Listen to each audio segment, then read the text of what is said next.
love to hear, with David, do you have specifics as far as job opportunities that come your way? Do you have something that you think about in terms of this is what I'm focused on right now in moving forward, or is there any kind of a template that you use within your decision making? Well, I mean, what I flashed on as soon as you said that was I remember auditioning for a TV show a few years ago, and I hated everything about it. Like, I hated the script, I hated the people, I hated everything. I hated my audition, I hated everything about it, and I was offered it. And you know, my manager called me with like, "Hooray, you've been offered this job." And I remember it just felt like I had like a bad taste in my mouth immediately.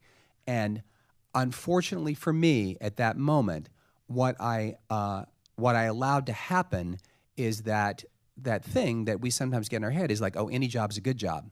You know, you don't want to turn down a job. Hey, insurance. Hey, residuals. All that stuff. You know, and so I said yes, and it was a miserable experience. It was a miserable, horrible experience that I regret to this day.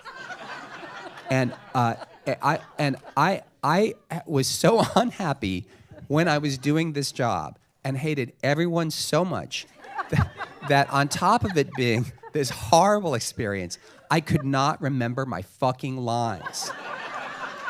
And so I blew take after take, hence making what was a horrible day longer and longer and longer. So then they, of course, hated me, and who could blame them?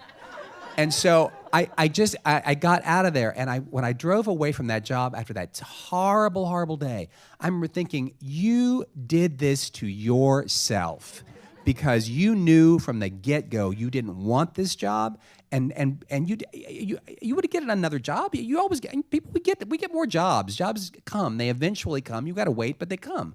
But it was dumb of me to like surrender to the, oh, I'm lucky to have a job. I'm lucky if I get offered a job. You don't have to take every job. If you hate it, you don't have to do it.